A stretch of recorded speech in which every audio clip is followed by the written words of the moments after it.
présente, je m'appelle Lucas. Je ne sais pas si vous avez déjà vu cette carte.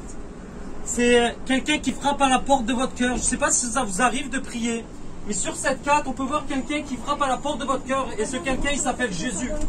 On sait tous qu'il y a quelque chose, on croit tous en quelque chose. Mais des fois, vous savez, on sait qu'il y a quelque chose, mais c'est comme derrière une porte. On veut avoir cette relation avec Dieu, mais on n'y arrive pas. Et j'aimerais juste vous dire que Jésus vous aime, que vous êtes précieux. Et un jour, j'ai fait une rencontre avec Jésus qui a changé complètement ma vie. J'étais un jeune qui était tombé dans l'ecstasy, dans la drogue. Je suis un jeune des quartiers sud. J'ai fait n'importe quoi dans ma vie. Et un jour, on est venu me parler de Jésus. Je suis pas venu me parler de Jésus. Je vais, toi et Jésus, s'il te plaît, tu peux partir, ça m'intéresse pas. Mais à ce moment-là, j'ai ouvert mon cœur à Jésus. Et Jésus a changé complètement ma vie. Allez-y. Yes. Ok. Allez-y, il n'y a pas de souci. C'est les aléas. Et quand Jésus a changé complètement ma vie, j'ai pas fait la rencontre avec une religion. Allez-y, madame. J'ai fait la rencontre avec un Dieu vivant qui est venu changer totalement ma vie. Ma mère avait la fibromyalgie, elle était condamnée par les médecins. Je fais, maman, Dieu est vivant, Dieu existe, c'est pas un propos d'une religion. Elle m'a dit, mon fils, t'es peut-être un peu fou. Je fais, non, franchement, maman, c'est vrai. Déclaré par les médecins invalide. Elle a été totalement guérie de la fibromyalgie. Un autre homme qui est mon beau-père, il est né handicapé dans un fauteuil roulant. Atrophication des muscles, décalcification des os, jambes recroquevillées, 15 cm de moins de colonne. Il était handicapé, il était dans un fauteuil roulant. Il a ouvert la Bible et dans la Bible, il a dit par les meurtrissures de Jésus, tu peux être guéri. Il dit, si Dieu tu existes, je te mets au défi. Et vous savez ce qui s'est passé 1er avril, poisson d'avril. Dieu est venu vraiment le toucher, il a une chaleur qui est venue le traverser. Et il a été miraculé, il a commencé à courir de partout. Et les gens disent, arrêtez de dire que Eric est guéri. Il dit, arrêtez, c'est poisson d'avril, il ne faut pas dire ça. Il dit, non, vraiment, il est totalement guéri. Et à partir de ce moment-là, ma vie a changé. Vous savez pourquoi? Parce qu'un jour, j'ai réalisé que si, imaginez, on poste une vidéo sur Facebook avec tous mes mauvais manquements, mes péchés, mes mauvaises pensées, comment je me sentirais? Ben, je me sentirais mal. Et à ce moment-là, j'ai donné cette vidéo à Jésus. Et il a changé complètement ma vie. Allez-y, madame. Ça, on s'habitue au trafic. Passez une bonne journée. Jésus vous aime, vous êtes vraiment précieux. Vous avez vraiment de la valeur, mon frère. Jésus t'aime. Yes. Non, on descend. À la prochaine. À la prochaine, ouais. Comment prêcher l'évangile sans avoir peur?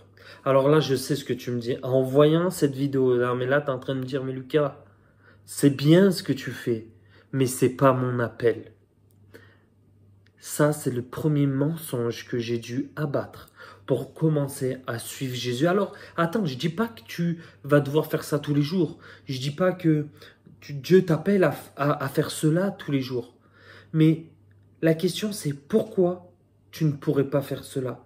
Et souvent, on va trouver l'excuse et le prétexte que ce n'est pas notre appel, ou qu'on n'est pas destiné, ou que Dieu ne nous demande pas. Mais en fait, la réalité, et ça c'est vraiment inconscient, la réalité en dessous de ce mensonge, c'est la peur. La peur de quoi? La peur du regard des autres, la peur de l'échec, la peur d'oser.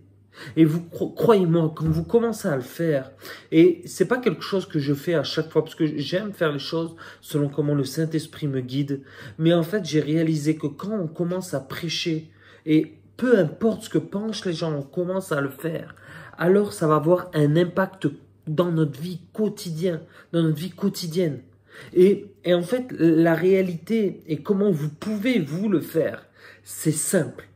Et c'est pour ça que vous verrez dans la description, je vous offre une carte qui s'appelle Prier dans la rue. Vous verrez quand vous cliquez et vous rentrez vos informations, vous allez recevoir des vidéos.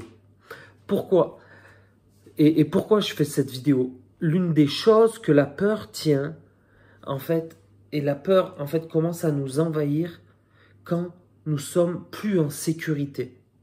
Et comme nous avons du mal à mettre notre sécurité en Dieu, en tout cas dans ce domaine-là, vous allez peut-être vous dire que vous allez perdre vos moyens, toutes ces choses. Et c'est pour ça que j'ai créé cette carte. Pourquoi? Parce que vous avez en fait un script. En fait, et ce script, bien sûr, vous pouvez le modifier, vous pouvez vous balader. Mais en fait, si vous commencez à avoir peur ou vous commencez à perdre le fil ou je sais pas, il y a quelqu'un qui fait une réaction et ça vous perturbe, vous allez pouvoir re-regarder la carte et continuer votre message. Et ça va être une clé importante. Pour enlever la peur, on doit commencer à mettre notre sécurité. Et au début, il est difficile. Moi, j'y suis arrivé directement, mais j'ai remarqué chez certaines personnes, il est difficile de sauter comme ça dans le bain. Et en fait, le fait d'avoir une carte, ça va les sécuriser. En fait, la première fois, c'est comme la guérison.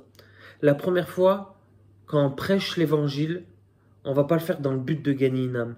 On va le faire dans le but de sortir de notre zone de confort. Le défi, parce qu'on ne peut pas tout d'un coup dire je vais prêcher, je vais amener une âme, je vais prier pour quelqu'un, je vais recevoir une parole de connaissance.